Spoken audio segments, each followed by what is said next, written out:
Үүнийг хараач хаягталын. Энэ ямар үнсээ хараач. Энэ шинэ арга үнэхээр догё. Зөвхөн хордон биш, бас маш үр дүнтэй. Ясунгуяа авокадо шиг үндэстүүлэгт амаргүй жимсний модонч үр дүнтэй. Эндээ хэрвээ чи энэ аргыг мэдгүй овоос өнөөдөр би өөрийн түшиж утсан хамгийн хүчтэй аргуудын нэгийг заажирна.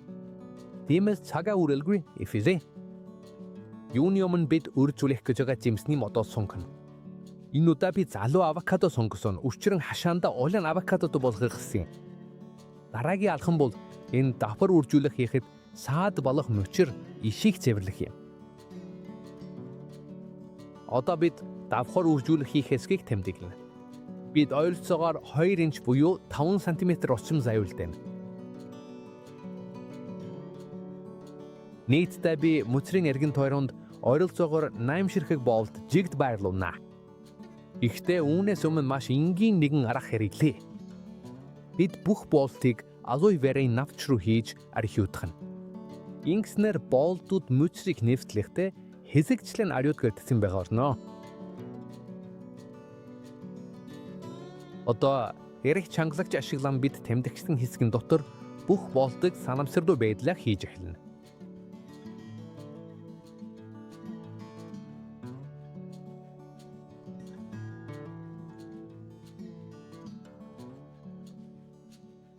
Бүх боолтыг хийсний дараа бааз зэрэг нунтагласан шанчаа авч бүх хэсэгт цацна.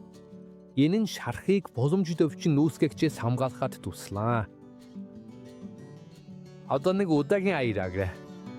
Бид аяганы түүхүртэр босоо зүсэлдэг юм. Дараа нь доод хэсэгт нь хэд хэдэн жижиг зүсэлт хийж мөчрт төгсд харахаар болгоно.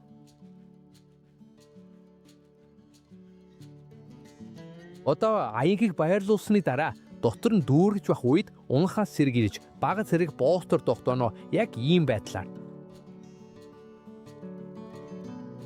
Ингоос маш сайн ус сайжруулах, чигээ удаан хадгалах, мөн амархан нягтардаггүй субстрат юм. Маш тистэй. Универсал субстрат дээр бид субстрата аажмаар хийж, нягтарч эхлэхэд буултуудыг чангалж, бүх зүйл төгс тогтоох хүртэл үргэлжлүүлнэ. Одоо дуусны дараа анхны усалгаа хийх цаг ирлээ. Бид сайн усалгаа хийж чийг нь боолдоор шарах гаргасан хэсэгтээ бүрэн хүрхийг хангана. Одоо бид хар өнгийн гэлгарууд энэ тохиолдолд хогийн нууд авч хангасттай том зүсэлт хийж давхаргийг бүрэн бүтэн бүрхэж чадхаар болгоно.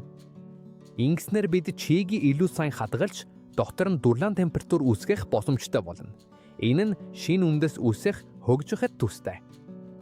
Одоо гялгар уудаа бэлдсэн бол зүгрэл давхаргийг бүрэн тойруулан тавина. Үнийг сайн хааж бэхлэхийн тулд боолт эсвэл уяагаар тогтооно.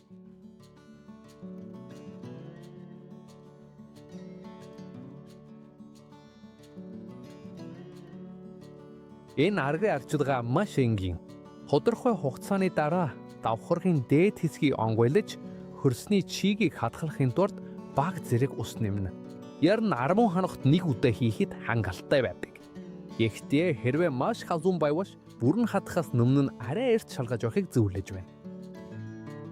Хэрвээ чи сарны хуайлыг дагаж хийх дуртай бол олонх нь ийм төрлийн үржүүлгийг сар буурч доошилж явах үед хийхийг илүү үздэг. Учир нь уламжлалаар энэ үеийн үндэсний системийг хөгжүүлэхэд хамгийн таатай мөч гэж үздэг. Хэдэн 7 хоног өнгөрөхөөс өмнө энэ боломжийг ашиглан талархлаа илэрхийлье. Ийм төрлийн үржүүлэг хийхэд надаас ихэвчлэн асуудаг зарим асуултыг тодруулж өгье. Жишээ нь олон хүн энэ аргийг ямар ч жимсний модонд хэрэглэж болох уу гэж надаас асуудаг. Ерөнхийдөө маш олон төрлийн ургамал дээр туршиж үзэж болно. Гэхдээ бүх мод ижилхэн амархан үндэс гаргадаггүйг анхаарах хэрэгтэй. Зарим жимсний мод маш хурдан хариу үзүүлдэг бол зарим нь илүү их хугацаа шаарддаг. Мөн энэ маш их нөлөөлдөг. Модны нас, жилийн үйлрэл, мөчрийн бүдүүн нарын хамгийн гол нь жимсний мод эрүүл эд өсөлтийн үедээ байх нь маш чухал. Тиймээс хэрвээ чи анх удаа хийж байгаа бол эхлээд залуу мөчр дээр туршиж үзэхийг зөвлөж байна. Гэтэ алхидын тодорхой бат бох ус мөчр байх хэрэгтэй. Хэтэрхий залуу зөөлөн мөчр сонгохын тохиромжгүй учир нь нугаарч эсвэл хатаж болж ишгүй. Гэхдээ мөн хэтэрхий хөгшин бүдүүн мөчрч бас тохиромжгүй учир нь үндэс гаргах нь илүү хэцүү байдаг. Үн цав. Энэ тохиолдолд би авокадо дээр хийж байна. Энэ нь үндэс гаргаар үржүүлэгт хамгийн амархан жимсний моднуудын нэг биш юм. Тиймээс чи наргаар хаах хурж болохыг туршиж үзэхийг хүссэн юм. Мөн та бүхэн надаас үндэс гарах ямар нэгэн төрлийн гормон хэрэглэх шаардлагатай юу гэж их асуудаг. Энэ тохиолдолд би ямар ч худалдааны гормон ашиглаагүй. Би зөвхөн алоэ верыг болдтой хийхтэй хэрэглэсэн бөгөөд бага зэрэг нундаг тусан шанцаа ашигласан. Эдний ажилласан бүх хэсэг дээр алоэ вер нь болдтыг хийхэд бага зэрэг тослог төдийгүй мөн энэ явцад тухайн хэсгийг илүү цэвэр байлгахад тусалдаг. Харин шанцаыг би шар хүүсгэсэн бүх хэсгийг хамгаалах зорилгоор хэрэгждэг. Гэхдээ хэрвээ танд үндэс гарах гормон байгаа бөгөөд ашиглахыг хүсвэл мөн хэрэглэж болно. Савыг хөрсөөр таглахаас өмнө нүх гаргасан хэсгийн эргэн тойронд бага зэрэг гормон төр хийж үүснэ. Гэхдээ хэтрүүж хэрэглэм тухрамжгүй, учир нь илүү их гормон хэрэглэх нь мод илүү их үндэс гаргана гэсэн үг биш. Энд хамгийн чухал зүйл нь бүх зүйлийг протект хунаар дүүрэх биш юм. Жинхэнэ чухал зүйл нь үндэс гаргах чадвартай гэнцэн хэсэг байх, хөрс тогтмол чихтэй байх, мөн агаарын үндэсжүүлэлт хийх явцад хаатахгүй байх явдал юм.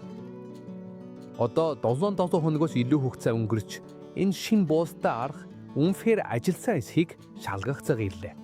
Тиймээс одоо агаарын үндэсжүүлэлтийг онгойгоё. Эхлээд хар хуан царыг авч дараа нь доод хэсгийг болгоомжтой салгана. Одоо хардаа. Үүнийг хардаа. Энэ бол үнэхээр гайхалтай. Үндэс ямар их росныг анзаараагаа. Түүнчлэн эдгээр үндэс нь цав цагаан, бодүүн, маш эрүүл харагдаж байна. Энэ сайн шилжүүлэн сүүлгалт хийхэд яг хэрэгтэй зүйл юм. Одоо зөвхөн энэ үндэсний бөөгнөрлийн доогуур агаарын үндэсжүүлэлтийг тайраад ажлын ширээн дээр аваачиж илүү сайн харахж үлдлээ. Харалтыг хайж ашиглан савыг аажмаар маш болгоомжтой салгаж авна. Үндэснүүдийг гэмтэхгүй тулд юм учраа.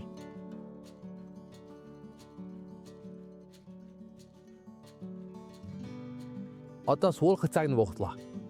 Би ойролцоогоор 11 литрийн багт амжтай сав ашиглагч нь. Мөн яг өмнө нь хэрлсэн хөрсийг дахин ашиглана. Учир нь энэ бүх явцад маш сайн үр дүн өгсөн.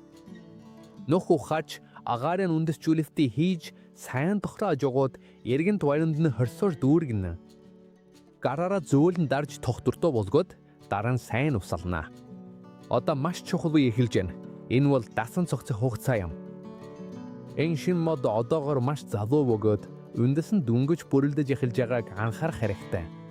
Тиймээс эхний 7-10 хоногт бид үнийг хагас сүүдээр эсвэл бүрэн сүүдэртэй газар байрлуулж шууд нарнаас үргэлж зайлсхийх хэрэгтэй. Ингэснээр шилжүүлэн суулгалтын стрессийн багасгах.